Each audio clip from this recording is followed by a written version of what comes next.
ৰশ্মিতা গোস্বামী আৰু আজি অসমলৈ প্ৰধানমন্ত্ৰী নৰেন্দ্ৰ মোদী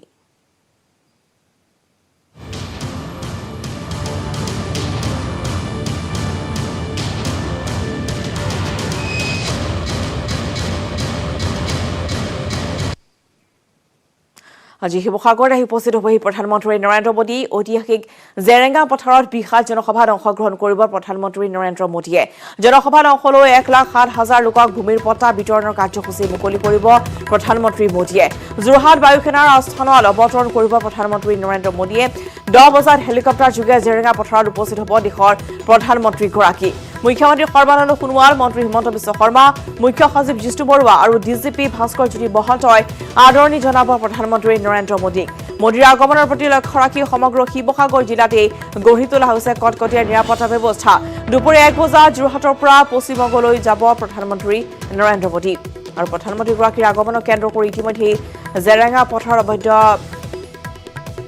নিৰাপত্তা বেষ্টনী গঢ়ি তোলা হৈছে পুৱাৰ ভাগৰ আমি দৃশ্য দেখুৱাইছিলো আমাৰ জ্যেষ্ঠ সাংবাদিক ৰাজু বৰুৱা ইতিমধ্যে উপস্থিত হৈছে গৈ জেৰেঙ্গা পথাৰত আৰু প্ৰতি মুহূৰ্তৰ বতৰ আমি দি যাম ইতিমধ্যে যোৰহাটতো য'ত তেওঁ বিমান অৱতৰণ কৰিব তাতো ৰৈয়া বিমানবন্দৰত যথেষ্ট নিৰাপত্তা বেষ্টনী গঢ়ি তোলা হৈছে শিৱসাগৰৰ জেৰেঙ্গা পথাৰত আজি ভূমিৰ পট্টা প্ৰদান কৰা হ'ব আৰু সেই পট্টা প্ৰদানৰ কাৰ্যসূচী মুকলি কৰিব প্ৰধানমন্ত্ৰীগৰাকীয়ে আৰু ইতিমধ্যে আমি দেখুৱাইছো পুৱাৰ ভাগত আৰু এই জনসভাত প্ৰায় 3 লাখৰ অধিক লোকৰ সমাগম হ'ব বুলি জানিব পৰা গৈছে আৰু তাৰ বাবে সুবিশাল এখন মঞ্চৰ আয়োজন কৰা হৈছে যিখন মঞ্চতে প্ৰধানমন্ত্ৰীগৰাকীয়ে ভাষণ প্ৰদান কৰিব শিৱসাগৰ জেৰেঙ্গা পথাৰলৈ গৈছো এই মুহূৰ্তত ৰাজু বৰুৱা আছে আমাৰ সৈতে ৰাজু আপোনাৰ কাষত আহিছো কি পৰিৱেশ দেখুৱাব এই মুহূৰ্তত জেৰেঙ্গা পথাৰত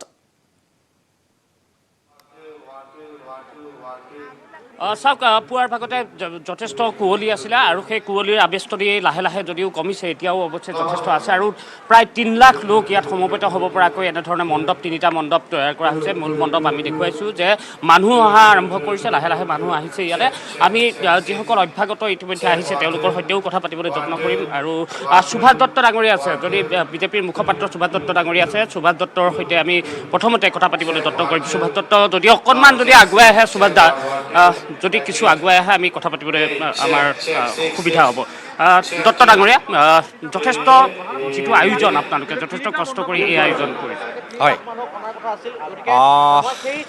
তথাপিতো আৰু এঘণ্টা সময় আছে এঘণ্টা সময়ৰ ভিতৰত আমাৰ ফিল্ডত ৰাইজ সোমাব আৰু ইতিমধ্যে আহিবলৈ আৰম্ভ কৰিছে ওচৰৰ যিখিনি সেইখিনি আহিবলৈ আৰম্ভ কৰিছে মোৰ হিচাপত 1 লাখ ৰাইজ এঘণ্টাৰ ভিতৰত সোমাই যাব ইয়াত 1 লাখ সোমাব কিন্তু কিছুমান বাহিৰতে থাকিব লাগিব বাহিৰতে থাকিব মানে চকীত বহিবলৈ হয়তো তেওঁলোক নহ'ব পাৰে কিন্তু ৰাইজ আহিব আৰু এইটো ৰণদংকা বুলি ক'ব পাৰি যদিও চৰকাৰী কাৰ্যসূচী ৰণদংকাটো আমাৰ কেতিয়াবাই বাজিলে কাৰণ আমাৰ ৰাষ্ট্ৰীয় কংগ্ৰেছ AIDFৰ যি মিত্ৰতা উজনিত আপোনালোকে কৈছে ইতিমধ্যে যে উজনিৰ আপোনালোকে সকলো উজনিত তেওঁলোকৰ এনেও মানে ভেটি উচন হৈছে গতিকে আমাৰ চিন্তা কৰিবলগীয়া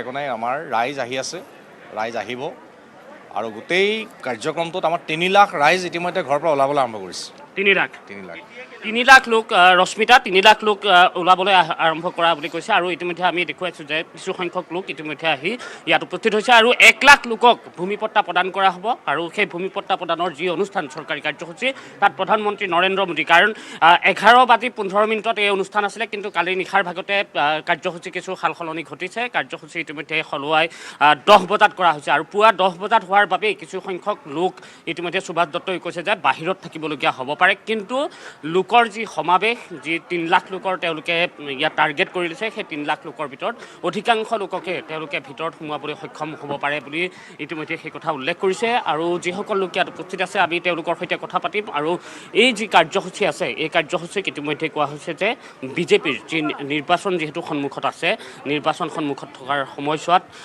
এই কাৰ্যসূচী যথেষ্ট তেওঁলোকৰ বাবে লাভদায়ক হ'ব বুলি কোৱা হৈছে সুৰেণ ফুকন আছে বিধায়ক সুৰেণ ফুকন মই অকণমান সুৰেণ ফুকন ডাঙৰীয়া এইটো ৰণদংকা বুলি ক'ব পাৰি আপোনালোকৰ ডেফিনেটলি চলিত বৰ্ষতে আমাৰ অসমত বিধানসভাৰ নিৰ্বাচন হ'ব 100+ আমি লক্ষ্য বান্ধি লৈছোঁ আৰু উজনি অসমৰ আটাইকেইটা চিটে জিকিম আমি এবাৰ কংগ্ৰেছ AIDFৰ মিত্ৰতা আপোনালোকক লাভান্বিত কৰিব নেকি ডেফিনেটলি কৰিব কাৰণ আমাৰ যিখিনি খিলঞ্জীয়া ভোটাৰ আছে যিখিনি হিন্দু ভোটাৰ আছে যিখিনি কংগ্ৰেছত আছিলে এটা সময়ত আটাইখিনি ভোট এতিয়া বিজেপিলৈ আহিব গোলাঘাট চিটটো ইতিমধ্যে গোলাঘাটত কিছু প্ৰতিবাদো হৈছে অজন্তা নেওগে যোগদান কৰাৰ পিছত দুই আছে আচলতে অসন্তুষ্টটো চবতে থাকিবই, অলপ থাকিবই। তথাপিতো গোলাঘাটত অজন্তাবাৰীতে বৃহৎ ভোটৰ ব্যৱধানত জয়ী হ'ব।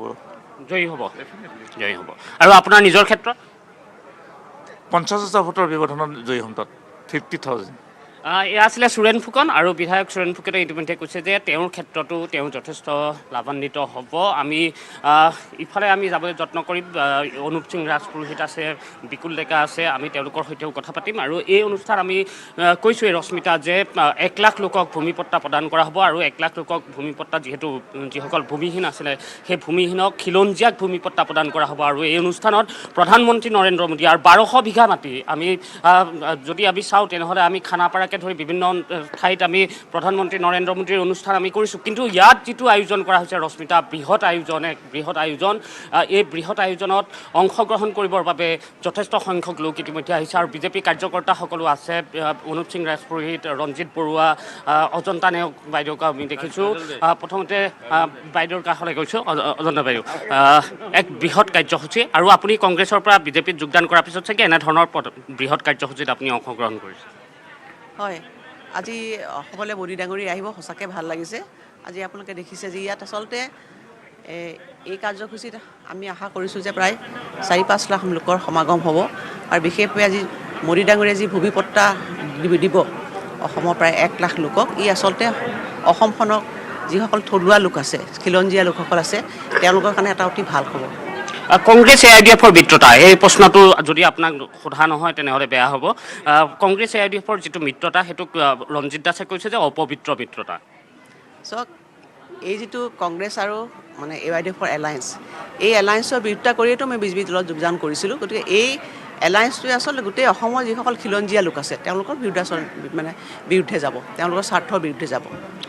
উজনিত এবাৰ লাভ হ'ব বিজেপি 100%, 100% ভাৰতীয় জনতা পাৰ্টিৰ NDA গঠবন্ধনৰ পক্ষত 21ৰ যি নিৰ্বাচনত ফলাফল NDAৰ পক্ষত যাব।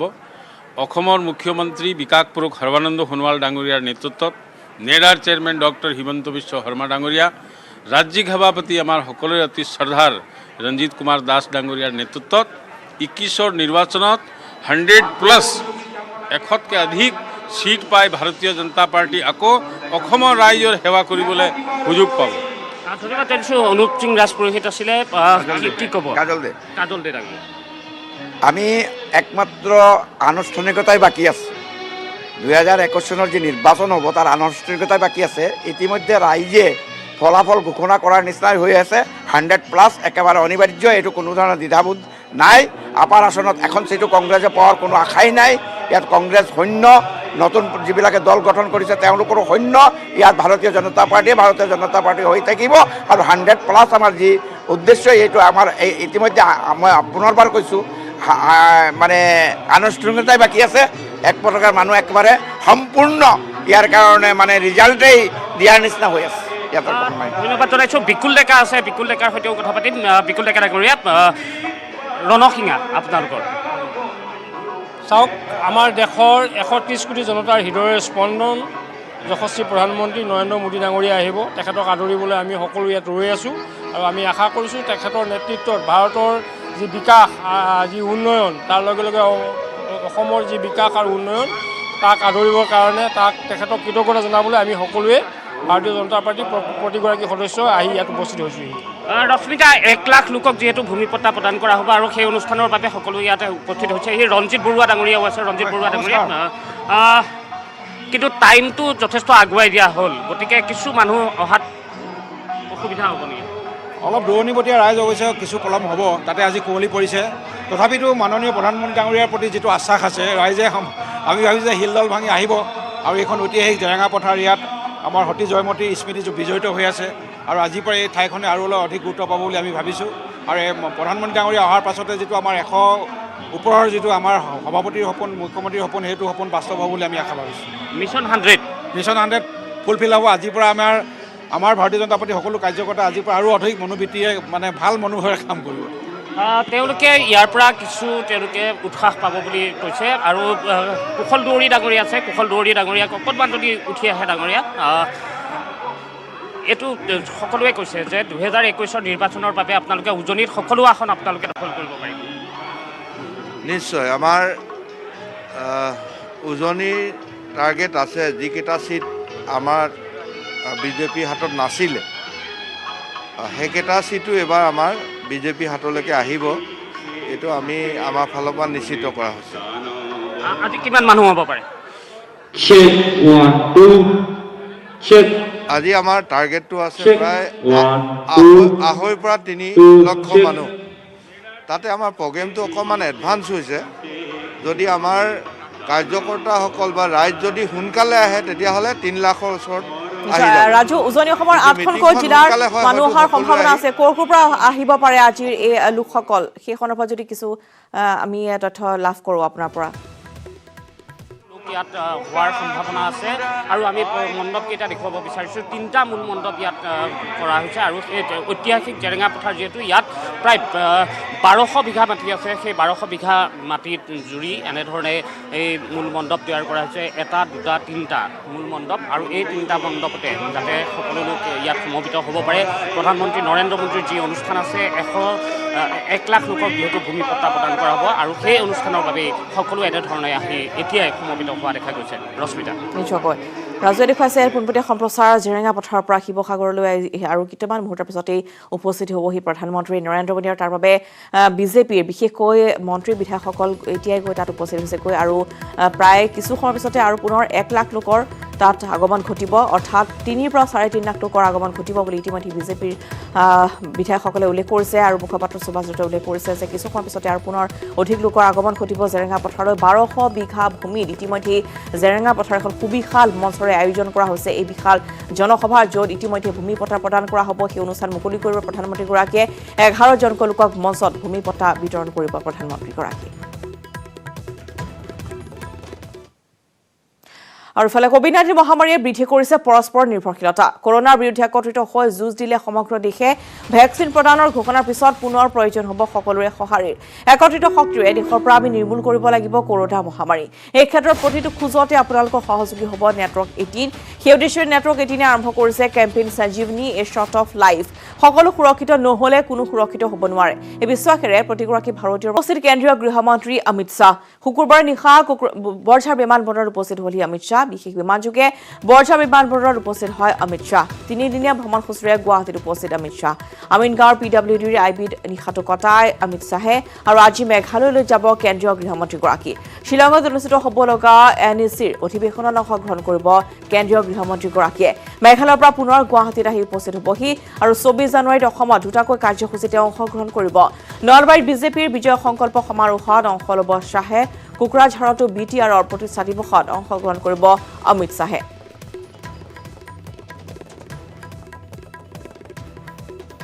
নিশাৰ ভাগত উপস্থিত হৈছেহি তেওঁ বৰঝাৰ বিমানবন্দৰৰ পৰা গুৱাহাটীলৈ আৰু PWDৰ IB গেষ্ট হাউচত বৰ্তমান তেওঁক ৰখা হৈছে। IBত আছে।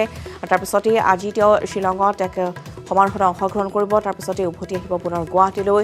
24 জানুৱাৰী দুটাকৈ কাৰ্যসূচীতে অংশগ্ৰহণ কৰিব। নলবাৰীত বিজয় সংকল্প সমাৰোহত তেওঁ অংশগ্ৰহণ কৰিব। সমান্তৰালভাৱে কোকৰাঝাৰলৈ তেওঁ যাব। কোকৰাঝাৰ BTR চুক্তিত তেওঁ যি অংশগ্ৰহণ কৰিব BTR প্ৰতিষ্ঠা দিৱস, সেই প্ৰতিষ্ঠা দিৱসত তেওঁ অংশগ্ৰহণ কৰিব আৰু তেওঁ আগমনক কেন্দ্ৰ কৰি এনেদৰে কটকটীয়া নিৰাপত্তা বিহু গঢ়ি তোলা হৈছে। নিশাৰ ভাগত বৰঝাৰ বিমানবন্দৰ পাৰ হোৱাৰ সময়ছোৱাতে তেওঁক এনেদৰে অভিবাদন জনাইছে বিজেপিৰ নেতা কৰ্মীসকলে।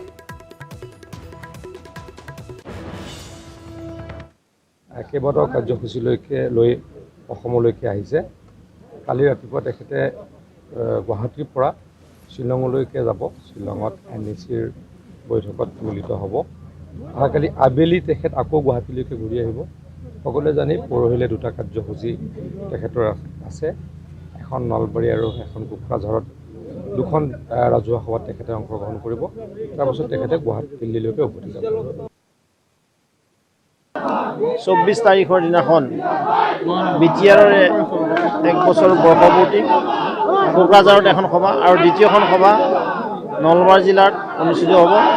24 তাৰিখে সন্মানীয় গৃহমন্ত্ৰী ডাঙৰীয়া দুখন সভা আছে, এখন আছে কোকৰাঝাৰত আৰু দ্বিতীয়খন হ'ব নলবাৰী জিলাত। আৰু আটাইকেইখন সভাই সাফল্যমণ্ডিত কৰাৰ কাৰণে আমাৰ দল, চৰকাৰ, কাৰ্যকৰ্তা সকলো একত্ৰিত হৈ নিৰ্বাচনৰ প্ৰাক মুহূৰ্তত প্ৰাক নিৰ্বাচনী যি ৰণৰংকা বুলি ক'ব পাৰি, আৰু ইয়ে ইয়াক সূচাইছে যে এপ্ৰিল মাহতে নিৰ্বাচন অনুষ্ঠিত হ'ব। ডিগবৈ সেনা চাউনিৰ বিস্ফোৰণৰ দায়িত্ব স্বীকাৰ কৰিছে আলফা স্বাধীনে। প্ৰেছ বিবৃতিযোগে দায়িত্ব স্বীকাৰ কৰিছে আলফা স্বাধীনে। শুকুৰবাৰ নিশা ডিগবৈৰ সেনা চাউনিত সংঘটিত হৈছিল বিস্ফোৰণ। গ্ৰেনেড বিস্ফোৰণৰ সন্দেহ কৰিছিল সেনা চাউনিটো। সেনা শিবিৰত সাংবাদিকৰ প্ৰৱেশত বাধা দিছিল সেনাই আৰু স্থানীয় ৰাইজে প্ৰচণ্ড শব্দ শুনা পাইছিল। বৰ্তমান এই বিস্ফোৰণৰ দায়িত্ব স্বীকাৰ কৰিছে আলফা স্বাধীনে। ডিগবৈ সেনা চাউনিত সংঘটিত হৈছিল এই বিস্ফোৰণ আৰু বৰ্তমান প্ৰেছ বিবৃতিযোগে এই বিস্ফোৰণৰ দায়িত্ব আলফা স্বাধীনে স্বীকাৰ কৰিছে। শুকুৰবাৰে নিশা ডিগবৈৰ সেনা চাউনিত সংঘটিত হৈছিল এই বিস্ফোৰণ। কেনেদৰে এই সেনা চাউনিত আচলতে বিস্ফোৰণ সংঘটিত হ'ল তাক লৈ এতিয়া প্ৰশ্ন উত্থাপন হৈছে আৰু ইতিমধ্যে দেখিবলৈ পোৱা গৈছে যে ২৬ জানুৱাৰী সমাগত। ২৬ জানুৱাৰীলৈ মাজত মাত্ৰ ৩টা দিনহে বাকী আছে আৰু সেই সময়ছোৱাতে ডিগবৈৰ সেনা চাউনিত সংঘটিত হোৱা এই বিস্ফোৰণে যি নিৰাপত্তা বিহুষীয়ে তাক লৈ প্ৰশ্ন উত্থাপন কৰিছে। গ্ৰেনেড বিস্ফোৰণৰ সন্দেহ কৰিছিল সেনা চাউনিটোত আৰু ইতিমধ্যে যিহেতু সাংবাদিকসকল গৈছিল তালৈ কিন্তু ভিতৰলৈ প্ৰৱেশ কৰাত বাধা প্ৰদান কৰে সেনাই। পৰৱৰ্তী সময়ত স্থানীয় ৰাইজে কৈছিল যে তাত এক প্ৰচণ্ড শব্দ শুনা পোৱা গৈছে আৰু বৰ্তমান এই বিস্ফোৰণৰ দায়িত্ব আলফা স্বাধীনে স্বীকাৰ কৰিছে।